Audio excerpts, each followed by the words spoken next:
वजीर आला सिंध मुराद अली शाह मीडिया से बात कर रहे हैं। आजाद रुकन की हैसियत से उन्होंने वो फॉर्म भरा है। वो कहते में जरदारी साहब मेरे बाप की तरह है, मैं साथ एक दो मुलाकातें भी उनसे कर चुका हूँ, लेकिन उसके तजवीज़ और तायद कुनंदा जो है वो एमक्यूएम के निकले। तो क्या आप लोग भी थोड़ी बहुत सपोर्ट करेंगे उनकी? क्या है? मेरी बात सुने, हमने आज जो इरादा है हमारा, और अभी नॉमिनेशन फॉर्म्स चल रहे हैं, हम जनरल सीट पे 9 नॉमिनेशंस भरा रहे हैं, हम लेडीज पे 3 नॉमिनेशंस भरा रहे हैं, टेक्नोक्रेट पे 3 नॉमिनेशंस भरा रहे हैं, और माइनॉरिटीज़ की 2 नॉमिनेशन भरा रहे हैं। और इंशाल्लाह ताला स्क्रूटनी मंडे को रखी है। मंडे को स्क्रूटनी हो जाएगी तो उसके बाद पाकिस्तान पीपल्स पार्टी अपनी फाइनल लिस्ट देगा कि जिनको टिकट अवार्ड किया गया है, और वो जो होंगे पाकिस्तान पीपल्स पार्टी के नॉमिनी, उनको जिताना पाकिस्तान पीपल्स पार्टी के सूबाई असेंबली के मेंबरों का काम है, और इंशाल्लाह ताला उनको जिताएंगे। अच्छा सर, पहले भी आपको जब भी यहाँ पर सेनेट के इंतखाबात हुए, 1-2 जो है आपको वोट ज्यादा मिले हैं, 15 सालों का जो तजुर्बा है, तो इस दफा भी कोई जो है ये ज्यादा नहीं मिले। अब आप लोग समझे, सेनेट का एक सीक्रेट वोट होता है आइन के अंदर। हर वोट की आप वजीर आजम का वोट ओपन होता है, वो आप पार्टी के खिलाफ जा नहीं सकते। वजीर आला का वोट ओपन होता है, वो आप पार्टी के खिलाफ जा नहीं सकते, और उसमें अगर आप खिलाफ जाए तो आइन में लिखा हुआ है कि आप डिफेक्ट करते हैं और पार्टी आपको निकाल सकती है, मेंबरशिप खत्म कर सकती है। बजट का वोट जो होता है वो ओपन होता है, उसमें भी पाबंदी है कि अगर आप वोट ना दें पार्टी की मर्जी के मुताबिक तो आपको पार्टी इलेक्शन कमीशन को लिख के आपको एमपीए या एमएनए से हटा सकती है। बाकी जो वोट है ना, चाहे वो स्पीकर का हो, चाहे सदर पाकिस्तान का हो, चाहे वो सेनेट के वोट्स हो, इवन बाकी लेजिस्लेशन है, उसमें पाबंदी नहीं होती। तो वोट ज्यादा कम की बात ही नहीं।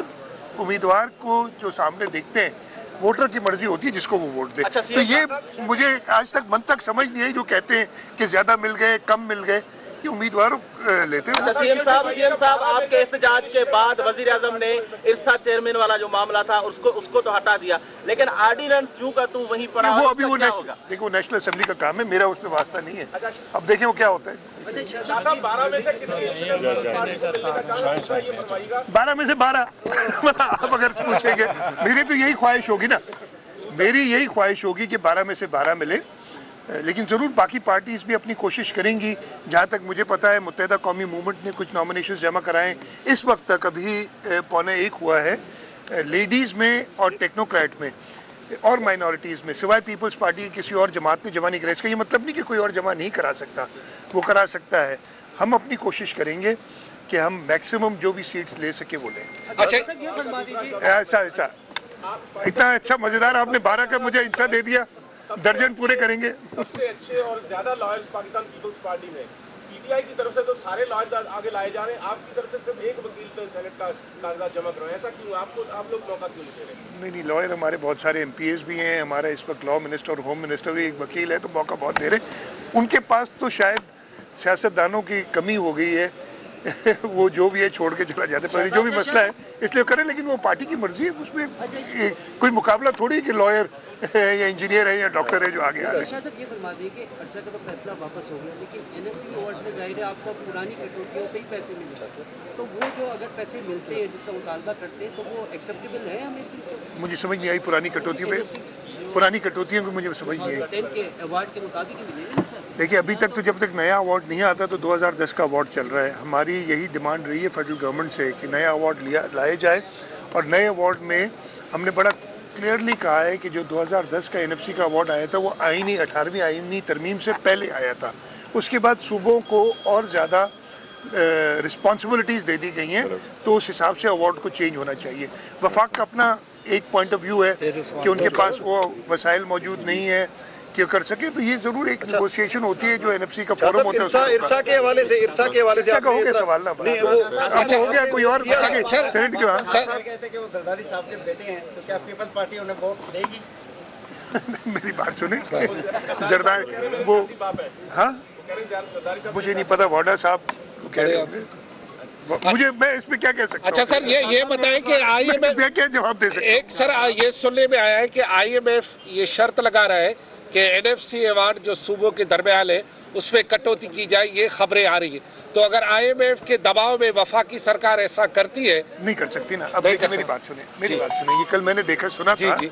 IMF की अपनी कुछ होंगी इश्यूज, और जो मैंने टेलीविजन पे देखा, मेरी अभी वफाकी वजीर या जो हमारी टीम है उनसे बात नहीं हुई है, और उन्होंने यही कहा है कि आईनी चीज़ों पे हम बात नहीं कर सकते जो आइन में लिखा है।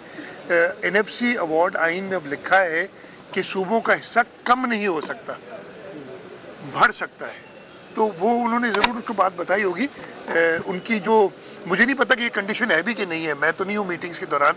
आप ही की जो बातें ये टीवी पे सुनने में आ रही है उनसे कैसे। आखिरी सवाल कर ले, मैंने मेरा सवाल ये है कि एक सेकंड, आखिरी सवाल। अमन के हवाले से ही है, और दूसरा ये कि आप बड़े कर रही हैं, तबादले कर रहे हैं, सब चीज़ के भी हो गए, IG कब तब्दील हो रहे हैं ये बता दें, और दूसरा जो है अमन अमान की सूचना कब कंट्रोल होगी, स्ट्रीट क्राइम बहुत। अच्छा, आपका सवाल, ट्रांसफर्स जो है जैसे जैसे हमें जरूरत पड़ेगी हम करेंगे, तो इसमें कोई डेडलाइन नहीं है कि मैंने कल ये करना है और परसों ये करना है। ज़रूरत के मुताबिक ट्रांसफर्स होंगे, और अभी और कुछ मज़ीद ट्रांसफर ज़रूर होंगे, इसलिए कि जहाँ जहाँ कमज़ोर अफसरान हैं हम उनको, या कमज़ोर भी कह लें, या हमें अगर कोई बेहतर अफसर मिल जाता है, मैं किसी अफसर को कमज़ोर नहीं कहूँगा, अगर कोई बेहतर मिल जाता है तो हम उधर ज़रूर लगाएंगे। अमन अमान की सूरत हाल के लिए होम मिनिस्टर साहब ने कल उनकी रिकमेंडेशन पे और IG पुलिस की रिकमेंडेशन पे कुछ ट्रांसफर्स किए हैं, और उनसे हम रिजल्ट लेंगे इंशाल्लाह कि वो रिजल्ट्स बेहतर आए और अमन अमान। आखिरी छोकरो लड़ो फॉरेन में भी प्रोटेस्ट किया जा रहा है और IMF से डिमांड की जा रही है कि वो पाकिस्तान को कर्जा न दे। आप क्या समझते हैं कि ऐसे प्रोटेस्ट से